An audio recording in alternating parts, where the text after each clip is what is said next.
Bismillahirrahmanirrahim. Assalamualaikum warahmatullahi wabarakatuh. Alhamdulillahi rabbil alamin. Wassalatu wassalamu ala ashrafil anbiya'i wal mursalin, nabiyyina Muhammadin wa ala alihi wa sahbihi ajma'in. Rabbi shrah li sadri wa yassir li amri wahlul 'uqdatam min lisani yafqahu qawli. Subhanaka la ilma lana illa ma 'allamtana innaka antal alimul hakim. Allahumma inna nas'aluka ilman nafi'an wa rizqan tayyiban wa 'amalan salihan mutaqabbala. Allahumma aghnina bil ilmi wa zayyina bil hilmi wa akrimna bit taqwa wa jammilna bil afiyah, amma ba'du. Ikhwani fid din, azani Allah wa iyyakum. Jamaah salat maghrib Masjid Al-Furqan yang mudah-mudahan senantiasa diberikan kesehatan dan keberkahan oleh Allah Subhanahu wa taala. Pertama-tama, marilah kita panjatkan puji dan syukur kepada Allah Azza wa Jalla yang masih memberikan kita berbagai macam nikmat, terutama nikmat iman, nikmat Islam, juga nikmat kesehatan dan nikmat kesempatan. Salawat dan salam semoga terlimpah curah kepada baginda kita, suri tauladan terbaik sepanjang kehidupan, yakni Rasulullah Muhammad sallallahu alaihi wasallam, kepada keluarganya, kepada para sahabatnya, dan semoga sampai kepada kita selaku umat pengamal sunnahnya. Amin ya rabbal alamin. Alhamdulillah, di kesempatan malam hari ini kita masih bisa melaksanakan kajian ilmu. Dan kajian ilmu sebagaimana disebutkan dalam banyak riwayat, termasuk di antara raudhatun min riyadil jannah, taman di antara taman-taman surganya Allah. Sampai satu waktu ketika Rasulullah sallallahu alaihi wasallam menyampaikan, "Idza marartum bi riyadil jannati farta'u." Apabila kalian melewati raudhatun min riyadil jannah, taman di antara taman-taman surganya Allah, farta'u, maka mampirlah. Kemudian para sahabat bertanya, "Wa ma riyadul jannati ya Rasulullah?" Apa itu yang disebut dengan taman-taman surga, wahai Rasulullah? Maka Nabi menjawab, hilakul dzikr, halaqah zikir. Al-Imam Ibnul Mubarak rahimahullah kemudian mengatakan halaqah zikir di sini maknanya adalah halaqah ilmu. Mudah-mudahan kita yang duduk di sini termasuk orang-orang yang duduk fi raudhatin min riyadil jannah, di taman di antara taman-taman surganya Allah. Bahkan keluarnya orang yang menuntut ilmu, ya, kata Nabi SAW, man kharaja fi talabil ilmi fahuwa fi sabilillahi hatta yarji'a. Man kharaja, barang siapa yang keluar, fi talabil ilmi, dalam rangka menuntut ilmu, fahuwa fi sabilillah, maka orang ini berada di atas jalan Allah, hatta yarji'a, sampai kemudian pulang lagi ke rumah. Mudah-mudahan kita yang hadir di sini tercatat oleh Allah sebagai orang-orang yang berjuang berjihad di jalan Allah dengan menuntut ilmu. Hadirin jamaah sekalian yang Allah muliakan, di kesempatan malam hari ini kita akan berbicara, ya, kalau saya dikasih tema oleh panitia, mendidik keluarga dengan tauhid, mendidik keluarga dengan iman. Ya, ada satu kisah. Satu waktu ada seorang pendeta yang mendatangi seorang ustadz. Dan pendeta ini kemudian bertanya, "Wahai Ustadz, bukankah Nabi kalian itu mengatakan bahwa umat Islam itu akan mendapatkan kejayaan, umat Islam itu akan mendapatkan kemenangan, umat Islam itu akan memegang peradaban. Tapi justru aku melihat sebaliknya. Sekarang yang tertindas itu umat Islam, yang dizalimi umat Islam, yang diperangi, yang dijajah umat Islam." Ya, apakah berarti nabimu itu bohong? Berarti kalau begitu nabimu bohong, kata sang pendeta. Apa jawaban sang ustadz?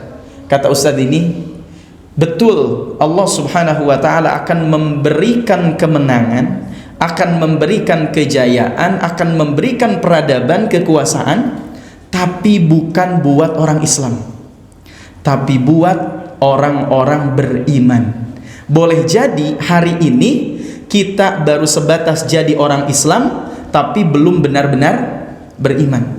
Kenapa sekarang umat Islam terjajah? Kenapa sekarang umat Islam dizalimi? Ya, bahkan melakukan sesuatu yang dilarang oleh Allah ternyata umat Islam. Kenapa? Boleh jadi kita hari ini baru sebatas jadi orang Islam, belum benar-benar beriman. Karena setiap orang beriman pasti dia Islam, tapi tidak setiap orang Islam dia benar-benar beriman. Contoh, kita tahu dalam Al-Quran ada istilah munafik. Munafik itu kalau kita lihat definisi bahasanya, idharul iman wa ibtanul kufr, menampakkan keimanan dan menyembunyikan kekufuran. Ya, munafik itu zahirnya iman, munafik itu tampilannya sama dengan kita, tapi kemudian hatinya, wa idza laqul ladzina amanu qalu amanna, kalau dia ketemu dengan orang beriman dia katakan kami juga sama kayak kalian beriman. Wa idza khalau ila syayatinihim qalu inna ma'akum innama nahnu mustahzi'un, tapi kalau mereka berpaling kepada setan-setan mereka, mereka katakan, ya, wa idza khalau ila syayatinihim, kata mereka innama nahnu mustahzi'un, tadi yang aku bilang kepada orang Islam itu, kepada orang beriman itu cuma mengolok-olok saja.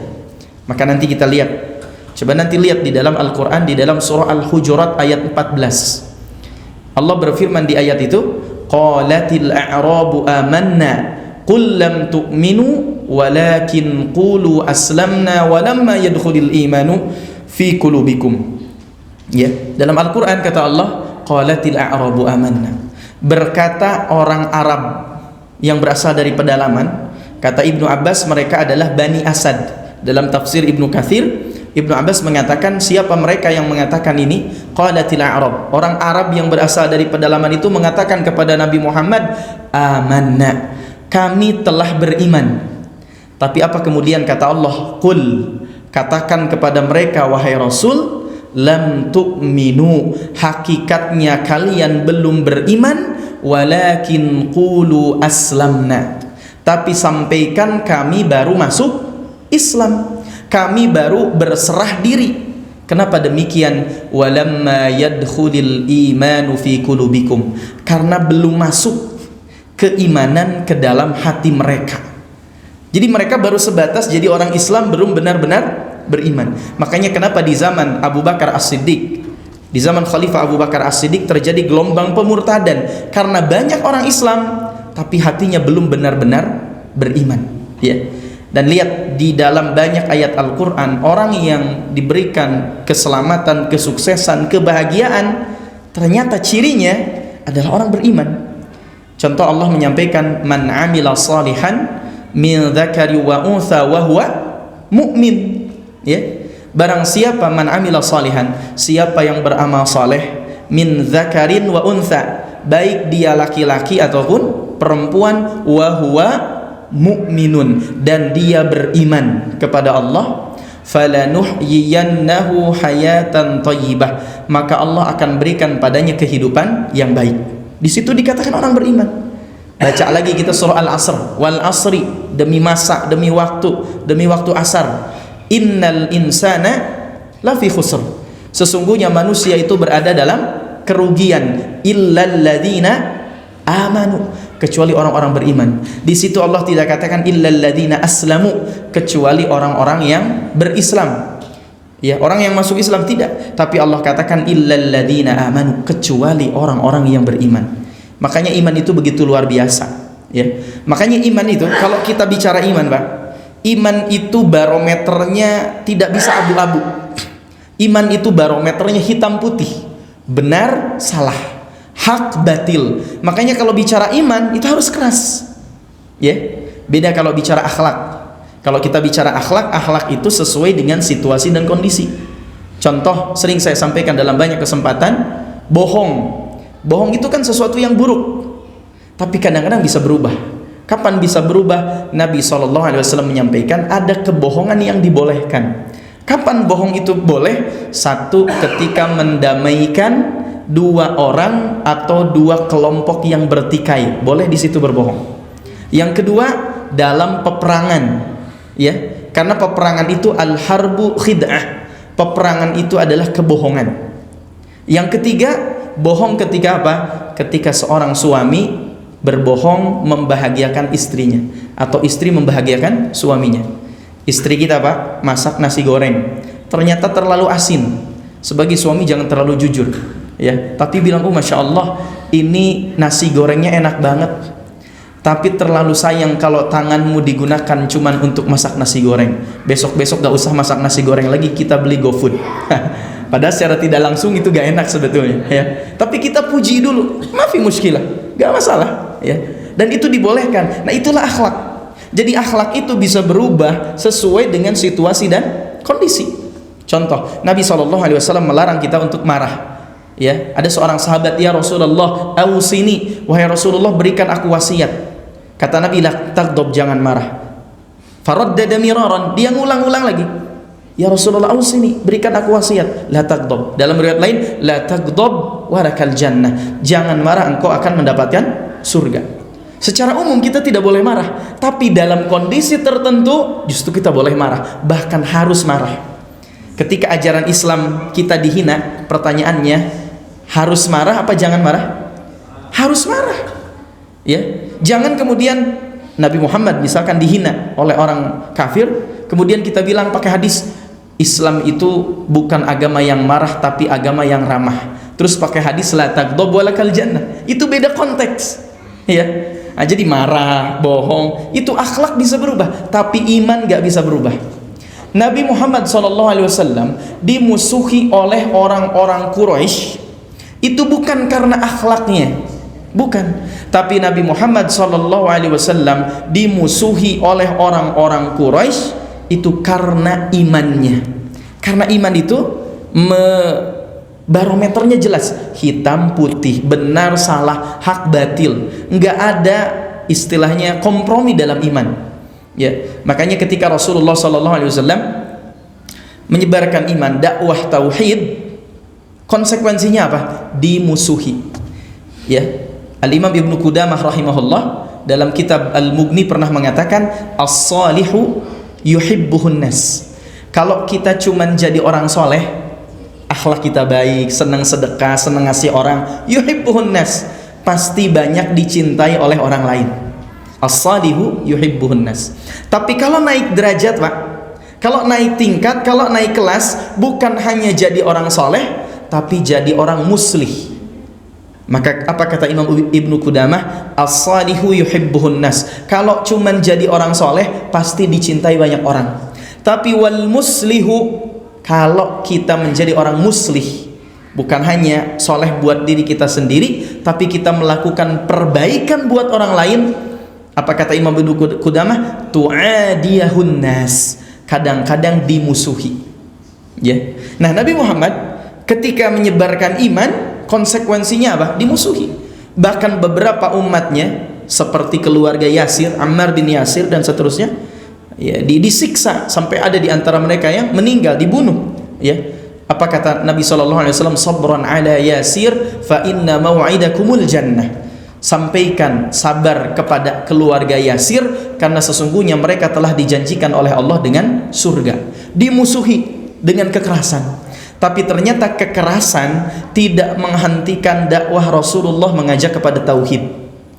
Berikutnya Nabi SAW ditawari dengan, kalau bahasa kita hari ini, ditawari dengan gratifikasi. Nah, mereka datang kepada paman dan Nabi, yaitu Abu Talib.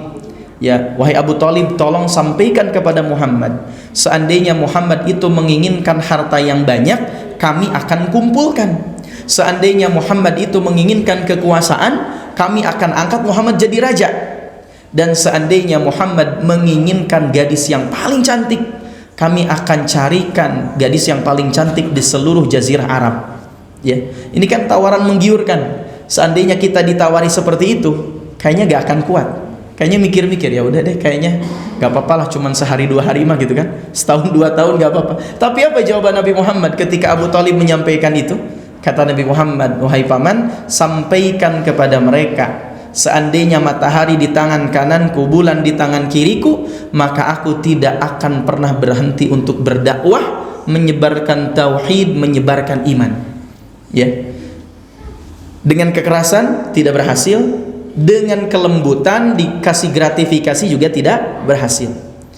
Berikutnya mereka punya strategi lain. Apa? Menawarkan kepada Nabi Muhammad, wahai Muhammad, kami siap beriman kepadamu, ikut sholat, ikut haji, puasa, ke masjid, jadi orang Islam, jadi orang beriman, tapi cuma 1 tahun.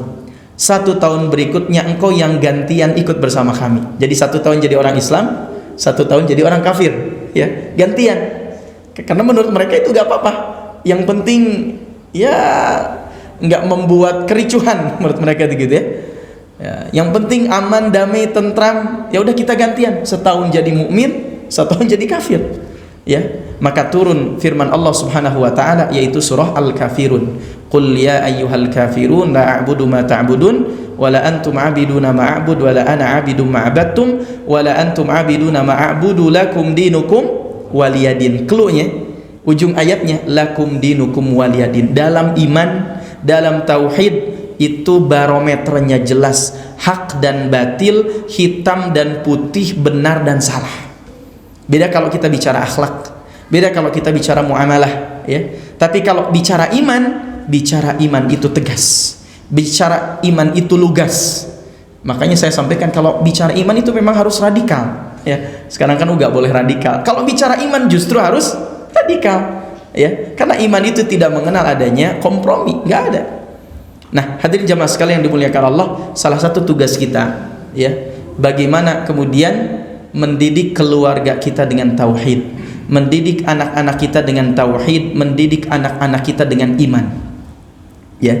Kenapa Ustadz harus dengan iman? Kita bagi dulu fase usia manusia.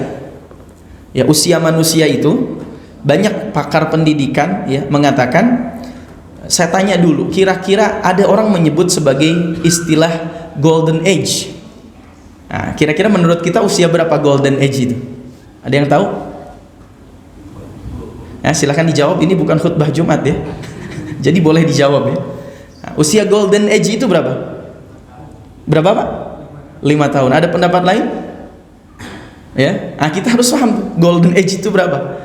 Ada satu riwayat, umat Nabi Musa mereka hidup ibarat dari subuh sampai ke zuhur. Umat Nabi Isa dari zuhur sampai ke asar. Umat Nabi Muhammad dari asar sampai ke maghrib. Maka perhatikan umat Nabi Musa itu usianya panjang-panjang nggak? Panjang kan?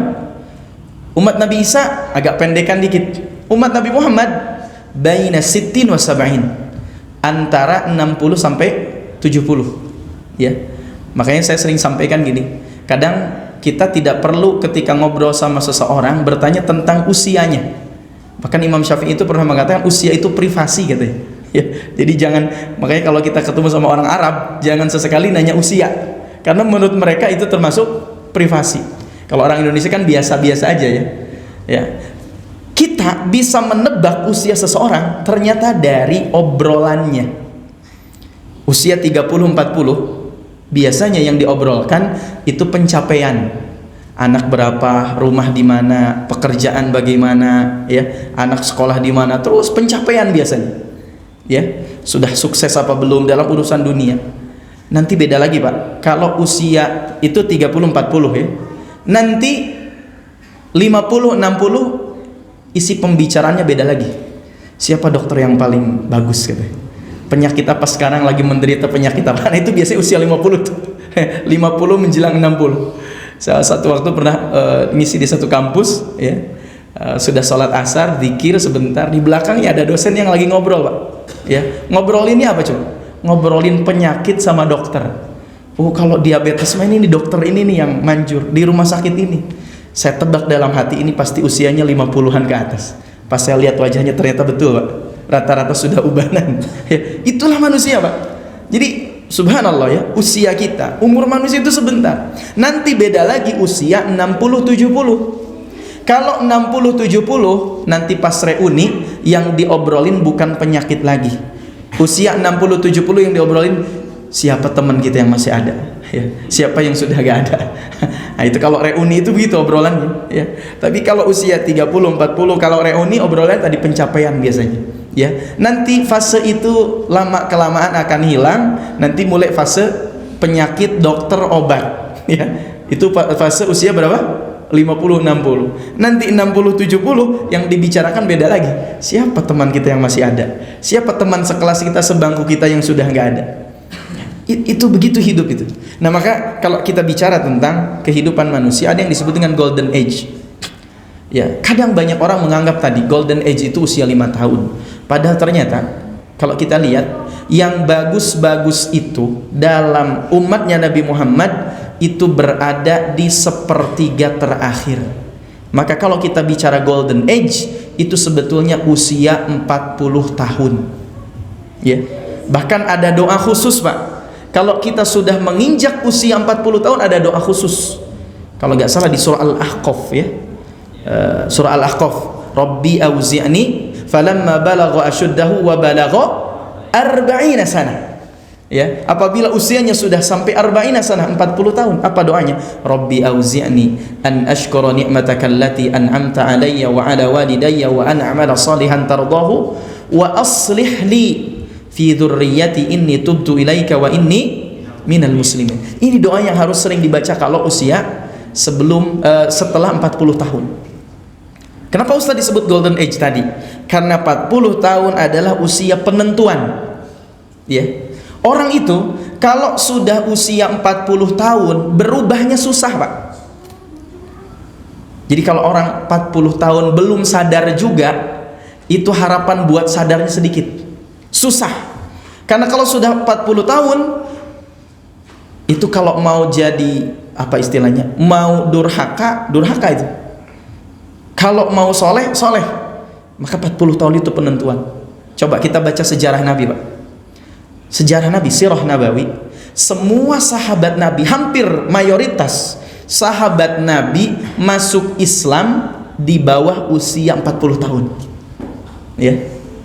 Dari 10 sahabat yang dijamin masuk surga, itu rata-rata mereka masuk Islam di bawah usia 40 tahun.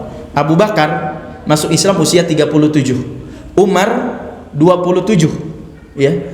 Kemudian Zubair bin Awam kalau tidak salah 12 tahun, Ali bin Abi Thalib 8 tahun, Abdurrahman bin Auf rata-rata di bawah 40 tahun. Kalau sudah 40 tahun buat sadarnya susah.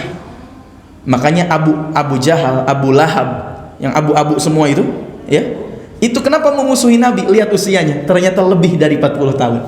Karena kalau sudah 40 tahun lebih, mau berubah lebih baik, jadi baik, susah. Bukan nggak bisa ya, dengan taufik Allah bisa, tapi sulit, susah ya. Nah makanya ada fase namanya usia manusia. Maka umat Nabi Muhammad, fase terbaik usianya adalah ketika usia 40 tahun. Kenapa demikian? Tidak ada satupun Nabi diangkat jadi Nabi kecuali usia 40 tahun. Kecuali satu Nabi dalam riwayat, yaitu Nabi Isa alaihi salam ya. Jadi sepertiga terakhir ini biasanya yang baik-baik. Contoh, di bulan Ramadan kan ada 10 hari pertama, 10 hari kedua, 10 hari terakhir. Mana yang paling baik? 10 hari terakhir. Sampai kalau Ramadan 10 hari terakhir itu, Nabi, apa kata Ummul Mukminin? Idza dakhala al-ashra al-awakhir min Ramadan. Kalau masuk 10 hari terakhir di bulan Ramadan, apa yang dilakukan oleh Nabi? Syadda mi'zarahu wa aiqadha ahlahu wa ahya lailah. Nabi mengencangkan ikat pinggangnya, membangunkan keluarganya, menghidupkan malamnya. Ya, itu sepertiga terakhir. Sekarang dari 24 jam ada waktu terbaik. Kapan? Sepertiga malam terakhir. Ya. Maka yang belum 40 tahun siapkan diri untuk memperbaiki usia ketika 40 tahun itu kita sudah harus siap. Yang sudah lebih ya, maka lebih istiqomah lagi, lebih rajin lagi duduknya di majelis ilmu, berjamaahnya, melakukan ketaatannya. Ya, karena ini fase penentuan. Nah, kalau kita bicara Kalau kita tadi hubungkan dengan pendidikan, tarbiyatul usrah, pendidikan keluarga dalam Islam dengan tauhid, maka ada bicara fase usia. Kalau kita punya anak, Pak, usia 0 sampai 15 tahun itu fokusnya membangun iman, fokusnya membangun tauhid. Kenapa Ustaz demikian? Al-Imam Malik rahimahullah pernah mengatakan gini, la yasluhu akhiru hadhil ummah illa bima salaha biha awwaluha. Kata Imam Malik rahimahullah, la yasluhu akhiru hadhil ummah, tidak akan menjadi baik akhir umat ini illa bima salaha biha awwaluha, kecuali apa yang telah membuat baik generasi pertama umat ini. Lihat sahabat itu, Syekh Abdul Fattah Abu Guddah dalam buku beliau Ar-Rasulul Muallim mengatakan, seandainya Rasulullah tidak meninggalkan mukjizat, seandainya Rasulullah tidak meninggalkan mukjizat kecuali para sahabat, maka sahabat itu sudah cukup menjadi mukjizatnya Nabi. Kenapa mereka menjadi generasi yang luar biasa? Lihat bagaimana pendidikan. Ternyata Nabi Muhammad SAW mendahulukan pendidikan iman dulu. Ya, ada hadis riwayat Imam At-Tirmidzi, ya, dari Jundub bin Abdillah, Apa kata Jundub bin Abdillah? Kunna ma'an Nabi sallallahu alaihi wasallam wa nahnu fityanun, ya. Kunna adalah kami ma'an Nabi sallallahu alaihi wasallam wa nahnu fityanun hajawirah, dan adalah kami para pemuda hajawirah yang baru tumbuh. Maksudnya kalau kita hari ini anak-anak remaja lah, usia prabalig, usia 10 sampai 15. Apa yang Jundub bin Abdillah katakan? Ya, fata'allamnal iman fata'allamnal iman qabla an nata'allamal Qur'an. Maka kami belajar dulu iman sebelum kami belajar Al-Quran. Ya, maka kami belajar iman sebelum kami belajar Al-Quran. Thumma nata'allam Al-Quran fazdadna imanan. Kemudian setelah itu kami belajar iman. Setelah itu kami belajar Al-Quran, maka bertambahlah keimanan kami. Jadi ini jangan sampai kita keliru, ya.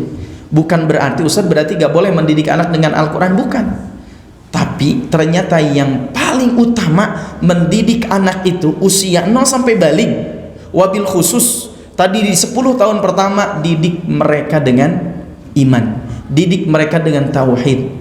Jangan Ustaz ngajarin iman itu gimana? Itu kan sering jadi pertanyaan. Karena kalau ngajarin Quran kan ada indikatornya. Oh, anak saya sudah hafal 30 juz 30, anak saya sudah hafal doa ini, doa itu bagus. Tapi kemudian jangan lupakan bahwa pendidikan utama adalah pendidikan anak dengan iman. Satu waktu ada seorang ayah, ada seorang ibu ngeluh, Ustaz, anak saya itu masuk pesantren, di pesantrennya hafal sekian juz, tapi pulang ke rumah jangankan suruh murojaah, suruh sholat ke masjid aja susah. Sekarang banyak gak fenomena kayak gitu? Banyak. Ini yang salah Qurannya gak salah, tapi yang salah apa? Yang salah bisa jadi dari diri kita. Jangan-jangan kita menganggap Quran dulu, anak dicekoki pokoknya harus hafal sekian, tapi kemudian kita lupa menanamkan pada dirinya apa? Iman. Ini pengakuan para sahabat. Kata para sahabat, kami diajarkan dulu iman sebelum kami diajarkan Al-Quran. Pak, anak sebelum 7 tahun itu imajinasinya masih liar, Pak.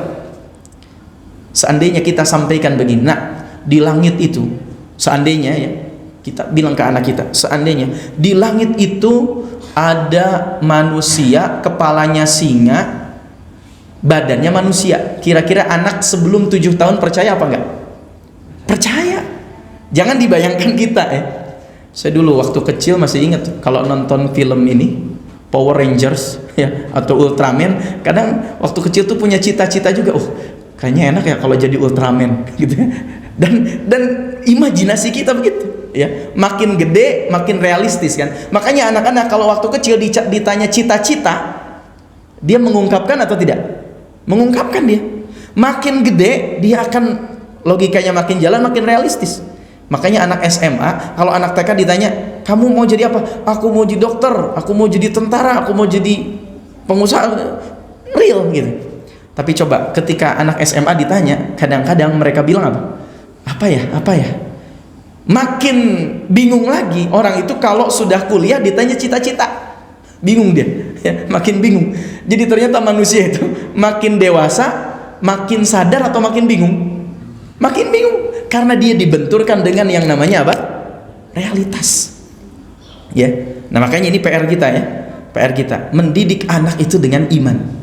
Ya, pertanyaannya adalah apakah sudah sholat kita ini dengan iman? Ustadz, iman itu di mana? Iman itu lahir dari kesadaran, Pak. Iman itu bukan lahir dari pembiasaan saja, bukan. Kadang kita membiasakan anak, hey sholat, hey ini, itu bagus. Tapi jangan lupa niatkan ngajak anak sholat, ngajak anak puasa, dasari dengan iman. Kadang ada orang tua mengeluh gini, Ustadz, anak saya waktu TK itu rajin ke masjid, SD rajin ke masjid, udah SMP, SMA kok susah disuruh ke masjidnya. Evaluasi diri kita. Jangan-jangan dulu ketika kita nyuruh ke masjid kepada anak kita itu bukan karena iman, tapi karena begini, nak, kamu berisik terus di rumah, sana main ke masjid. Apa kalimatnya? Sana main ke masjid. Karena kita berpikir di masjid itu kalau mainnya pun minimal ikut sholat. Sana main ke masjid. Akhirnya yang dilakukan di masjid apa? Main. Bukan gak boleh main, ya. Boleh, tapi kadang-kadang anak tuh sudah didoktrin oleh kita main di masjid. Padahal sampaikan, nak, silahkan ke masjid beribadah sama Allah. Nanti kamu kalau mau apapun minta sama Allah. Tanamkan iman. Masalah ketika kita sudah sampaikan itu kepada anak tapi masih main juga, ingat, anak itu merekam apa yang kita sampaikan. Saya ketemu dengan seorang bapak ya, usia 80 tahun ke atas, udah pensiun ya. Dia sampaikan gini, dulu itu saya, Ustaz, karena saya orang kampung, suka main di sungai. Kalau bulan puasa ya, itu sambil kelelep ke dalam sungai sambil minum, dia bilang. Cuman guru ngaji saya bilang katanya, kamu kalau di sungai mandi, Allah itu tahu, Allah itu ngelihat. Ya, dan sampai hari ini perkataan guru saya masih saya ingat.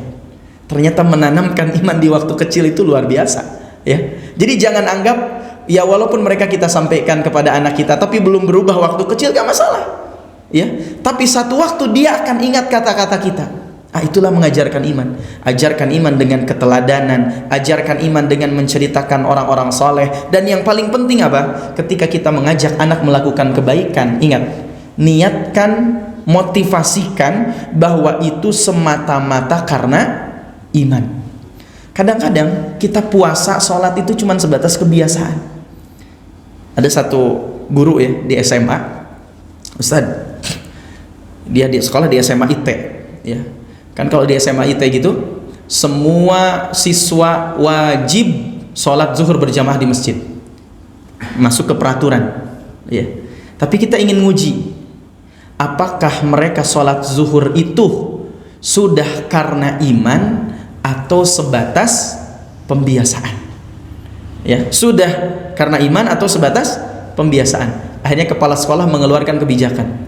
Sekarang anak-anak, tiap hari Rabu kalian tidak wajib sholat berjamaah di masjid tiap hari Rabu. Apa hasilnya? Ternyata tiap hari Rabu masjid sepi.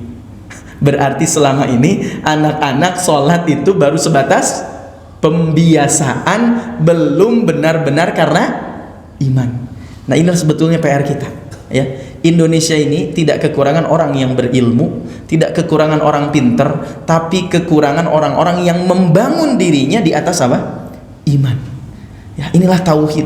Makanya para sahabat tadi mengatakan, kami belajar iman sebelum belajar Al-Quran. Maka tatkala kami belajar Quran, ya, bertambahlah keimanan pada diri kami. Ustadz, apakah semua sahabat hafal Quran? Ternyata Pak, Syekh Khalid Al-Jundi, salah seorang ulama Al-Azhar, pernah mengatakan jumlah sahabat Nabi itu kurang lebih ada 124.000. Penghafal Quran 30 juz itu hanya 100 orang, kurang lebih 100 orang. Jadi tidak semuanya hafal Quran 30 juz. Kadang-kadang kita memaksa anak kita agar menjadi kita, ya, atau memaksa anak kita karena kita punya mimpi tertentu, ya. Nah, maka usia 0 ya sampai 15 tahun itu fokus dalam membangun apa? Membangun iman. Ya, nanti 15 tahun ke sana apa Ustadz yang harus dibangun? Yang harus dibangun 15 tahun ke sana adalah anak-anak bagaimana diberikan ujian tantangan. Ya, dan setiap anak, Pak, kita harus sadar anak kita bukan kita. Ya, anak kita bukan kita. Ada salah satu riwayat Nabi SAW menyampaikan, ini hadis riwayat Imam Bukhari. Dia, an-nasu ma'adin ka ma'adinidz dzahabi wal fiddah. Kata Nabi SAW, an-nasu ma'adin, manusia itu ibarat barang tambang, ka ma'adinidz dzahabi wal fiddah, sebagaimana barang tambang emas dan perak, ya. Khiyarukum fil jahiliyati khiyarukum fil Islam. Orang yang terbaik di masa jahiliyah maka akan menjadi orang yang terbaik di masa Islam. Al arwahu junudun mujannadah. Ruh-ruh itu ibarat tentara-tentara yang berbaris. Idza ta'arafa i'talafa. Kalau saling mengenal maka akan saling menyatu. Wa idza tanakara ikhtalafa. Kalau tidak saling mengenal maka akan saling berpisah. Perhatikan kalimat pertama ketika Nabi menyampaikan manusia ibarat barang tambang. Pertanyaannya, barang tambang itu sudah jadi atau belum? Belum. Anak itu ibarat barang tambang, Pak. Ya. Ini udah Isya belum? Belum ya? 2 menit lagi. Baik. Anak itu ibarat barang tambang. Barang tambang itu pertanyaannya udah jadi apa belum? Belum. Ya. Terus barang tambang itu apakah hanya emas dan perak? Bukan. Emas, perak, besi, nikel, minyak bumi, batu bara, banyak. Cuman kadang-kadang kita yang diaku barang tambang itu cuman emas dan perak. Makanya yang paling disebut itu biasanya anak emas, ya kan? Oh, ini anak saya, ini anak emas. Jarang kita menyebut ini anak saya, ini anak besi. Jarang kan? Padahal emas dan besi berharga atau tidak? Dua-duanya berharga. Jika ditempatkan sesuai dengan tempatnya atau dengan kegunaannya. Maka tidak semua anak kita itu harus jadi emas, Pak. Bisa jadi anak kita tuh jadi besi. Bisa jadi anak kita tuh jadi batu bara. Bisa jadi anak kita itu jadi minyak bumi. Semuanya berharga. Maka Allah menciptakan manusia, tidak ada manusia yang sia-sia. Maka kita perlu melakukan observasi kepada anak kita. Ini anak kita kelebihannya di mana? Ya. Ini anak kita kelebihannya apa? Nah, makanya Nabi menyampaikan an-nasu ma'dan ka ma'adidz dzahabi wal fiddah. Manusia itu ibarat barang tambang seperti emas dan perak. Ya. Maka orang yang terbaik akan menjadi manusia yang terbaik. Khiyarukum fil jahiliyah khiyarukum fil Islam. Orang yang terbaik di masa jahiliyah akan menjadi orang yang terbaik juga di masa Islam. Maka buat kita, tugas kita nanti ya usia 0 sampai 15 tahun itu bagaimana menumbuh kembangkan iman, tapi bukan berarti 15 tahun ke atas kita kemudian lupakan pendidikan iman, bukan. Tapi anak usia 15 tahun itu sudah mulai dikasih tanggung jawab. Anak usia 15 tahun kan mereka sudah mulai balik. Anak usia 15 tahun ke atas itu sudah mulai diberikan tantangan. Mereka tidak cukup hari ini, Pak, belajar hanya duduk di kelas, mendengarkan guru ngerjain soal, dapat nilai besar, nggak cukup. Tapi mereka harus diajarkan atau belajar daripada kehidupan. Ya. Maka tadi kembali lagi kita harus mengenal anak itu seperti tadi barang tambang. Kecerdasannya beda-beda dan dia bukan diri kita. Pasti dia memiliki kelebihan yang mungkin kita tidak miliki. Nah, disinilah kemudian tugas kita untuk menemukan apa potensi anak kita. Dari 124.000 sahabat, apakah semua sahabat itu sama? Ternyata berbeda. Ada yang kemudian dia punya potensi menjadi pemimpin, Khulafaur Rasyidin Abu Bakar, Umar, Utsman, Ali. Ada yang potensinya jadi pengusaha, ada yang potensinya jadi ilmuwan, jadi ulama, Ibnu Abbas, Ibnu Umar, Ibnu Mas'ud, Ubay bin Ka'ab, ya. Ada potensinya yang jadi panglima perang, ahli strategi perang, contohnya Khalid bin Walid dan seterusnya. Ini menjelaskan bahwa setiap orang ini punya potensi, ya. Tapi apa inti dari potensinya? Dia bersumber dari Al-Quran, bersumber dari iman, karena dia sudah punya iman tadi. Sudah Isya ini? Sudah ya? Baik, mungkin kita dengarkan dulu adzan Isya. Setelah adzan gimana? 10 menit, kalau ada pertanyaan nanti dipersilahkan. Kalau tidak ada kita lanjutkan sedikit. Kita tutup dulu. Hadanallahu wa iyyakum ajmain. Assalamualaikum warahmatullahi wabarakatuh. Bismillah, alhamdulillah, wassalatu wassalamu ala rasulillah wa ala alihi wa sahbihi wa man wala, amma ba'd. Baik, kalau ada pertanyaan dulu. Ada pertanyaan atau belum ada? Baik, kalau belum ada kita lanjutkan dulu ya. Baik, hadirin jamaah sekalian dimuliakan Allah, maka fase usia 15 tahun ya, dan nanti sampai usia kurang lebih 22 tahun itu harus diberikan banyak tantangan ya.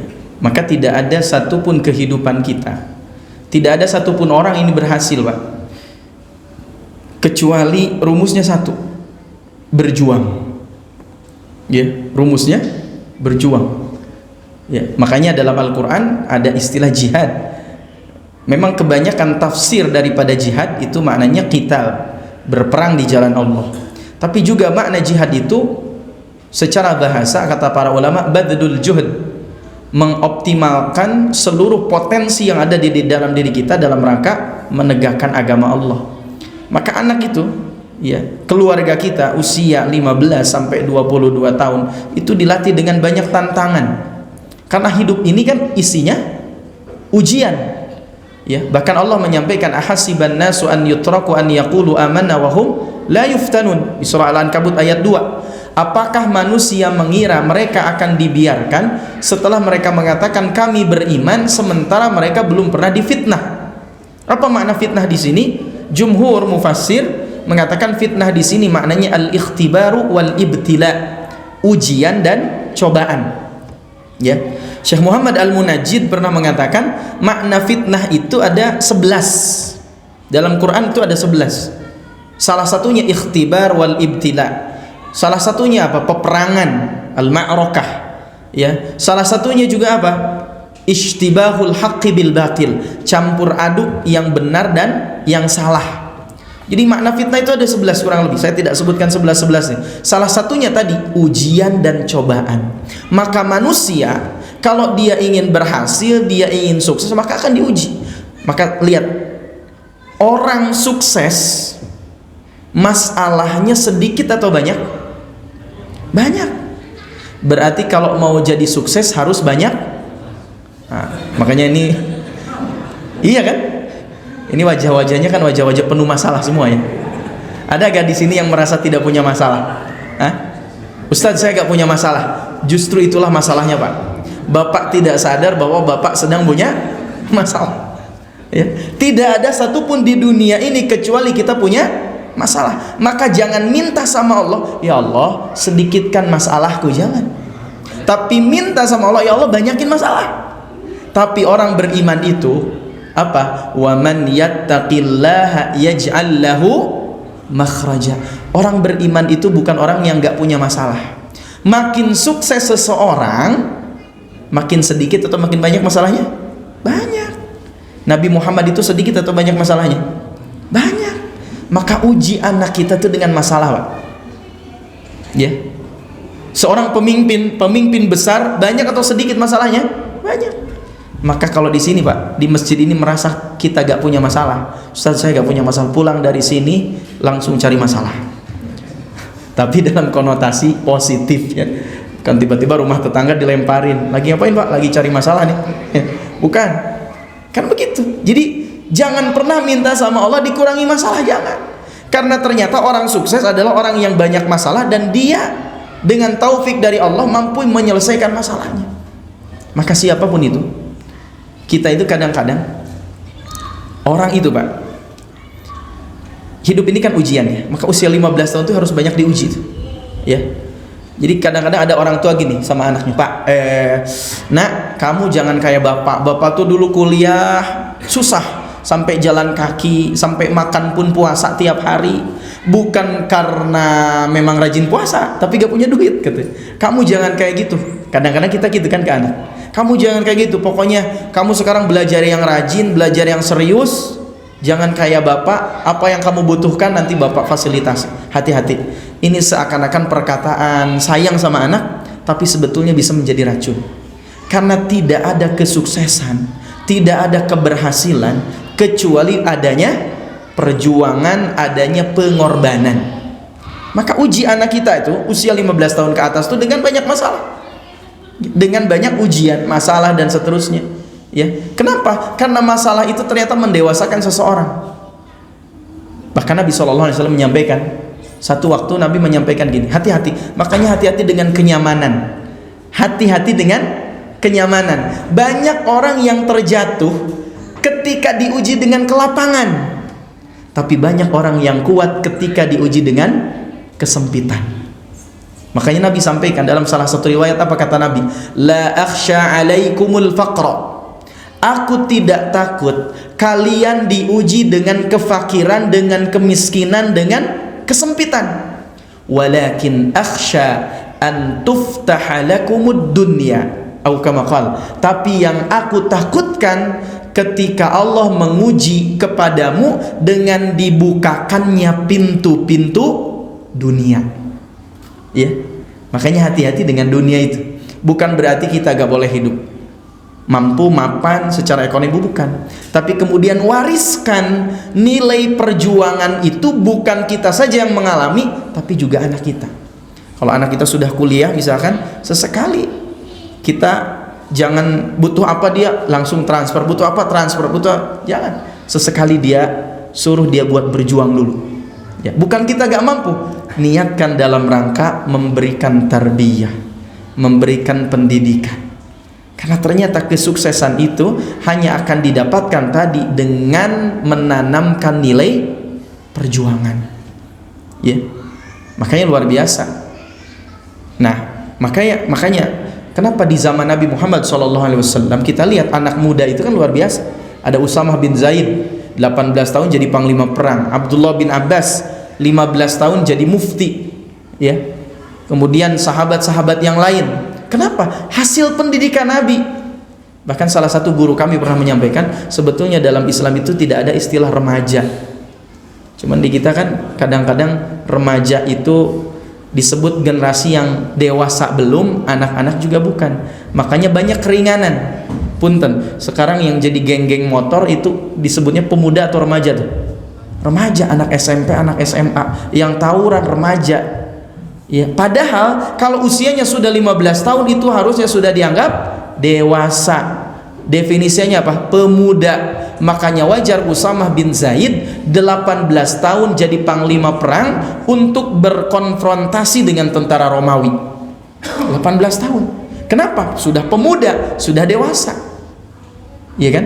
Kenapa bisa demikian? Karena pendidikannya tadi, mereka ditanamkan usianya itu iman, kemudian nilai-nilai Quran, sehingga kemudian mereka beraktivitas, melakukan amal itu atas dasar Quran. Ya, nah ini usia manusia ya. Maka kita harus bagaimana memberikan pola-pola pendidikan ke anak usia 0 sampai 15 tahun itu, fokus utamanya iman. Sering ditanya begini, Pak, apa tujuan nyekolahin anak? Kebanyakan orang jawabnya apa? Supaya anak saya supaya pinter. Padahal di Indonesia kekurangan orang pinter apa enggak? Untuk pinter hari ini gak perlu sekolah, Pak. Ya. Kalau cuman jadi orang pinter. Lihat apa tujuan pendidikan. Lihat surah Al-Jumu'ah ayat 2. Huwallazi ba'atsa fil ummiyina rasulan minhum yatlu 'alaihim ayatihi wa yuzakkihim wa yu'allimuhumul kitaba wal hikmah. Tujuan pendidikan itu minimal 3. 1, membacakan ayat-ayat Allah. Yang kedua, tazkiyah. Ya. Kenapa sekolah? Supaya anak saya makin soleh, makin berakhlak. Kalau cuman jadi anak pinter itu manusia itu potensinya beda-beda, Pak. Gak bisa kita paksakan harus pinter semuanya. Kita kadang-kadang pengen anak kita kayak Imam Syafi'i, 7 tahun hafal Quran, 12 tahun hafal kitab Al-Muwatta, setelah itu jadi mufti di Masjidil Haram, ya. Imam Syafi'i itu ya gurunya Masya Allah, ya. Kita pengen anak kita kayak Imam Syafi'i, tapi ayahnya kayak kita, kan gak nyambung kadang-kadang, ya. Dan kata Imam Ahmad, Imam Syafi'i itu apa ya, karunia Allah, kekhususan, ya, kekhususan. Kenapa? Imam Syafi'i punya saudara sebetulnya, tapi tidak ada satupun saudaranya yang mirip dengan Imam Syafi'i. Berarti semata-mata bukan hasil pendidikan itu, tapi fadlullah, apa? Pemberian keutamaan yang diberikan oleh Allah. Imam Syafi'i 7 tahun, wah, anak kita pengen kayak Imam Syafi'i, 7 tahun hafal Quran, ya, 12 tahun hafal kitab Al-Muwatta, ya. Kemudian setelah itu bisa menjadi mufti. Itu terlalu jauh. Maka berikan mereka porsinya sebagaimana para sahabat. Abdullah bin Umar, Pak, radhiyallahu anhu, itu menghafal Quran surat Al-Baqarah 8 tahun. Ketika ditanya kenapa demikian, karena kata Abdullah bin Umar, kami tidak beranjak dari satu surat ke surat lainnya kecuali, ya, kami tidak beranjak dari 10 ayat ke 10 ayat lainnya kecuali kami sudah mengamalkan, ya. Nah, inilah sebetulnya menghafal Quran bukan tujuan utama, Pak. Hafal Quran 30 juz itu bukan tujuan utama, tapi itu sarana. Ya, ingat, tujuan utamanya adalah anak kita imannya makin kokoh, makin kuat, ya. Jadi jangan sampai menjadikan hafal Quran 30 juz jadi tujuan akhir, bukan. Makanya sekarang banyak orang yang katanya hafal 30 juz, tapi pas dites hafalannya gak kuat atau gak mungkin. Kenapa? Karena gak pernah dimurojaah. Jadi ada istilah orang yang hafal Quran tapi hafal setoran. Iya sih, setorannya sudah 30 juz, tapi kemudian tidak mungkin. Nah, hati-hati, bukan berarti gak bagus ngafal Qurannya, bagus, harus, ya, tapi ada yang lebih penting, apa itu? Menanamkan iman. Sehingga kalau sudah ada iman, kita gak perlu nyuruh lagi anak buat hafal Quran, dia mau menghafal Quran sendiri. Nah, itulah yang paling penting, ya. Mudah-mudahan ini mungkin sebagai pengantar, ya, pengantarnya panjang, ya. Nah, mudah-mudahan ini bisa menjadi inspirasi buat kita semua, terutama membekali anak kita dalam melakukan pendidikan anak, ya. Ini sebagai pengantar aja. Nanti ada hal-hal lain mungkin kalau ada kesempatan lagi bisa kita bahas lebih detail, lebih mendalam lagi. Kurang lebihnya mohon maaf karena sudah masuk waktu iqamah. Kita sama-sama sempurnakan dengan doa kafaratul majlis. Subhanaka Allahumma bihamdika asyhadu an la ilaha illa anta astaghfiruka wa atubu ilaik. Hadanallahu wa iyyakum ajmain. Tsumma assalamu alaikum warahmatullahi wabarakatuh.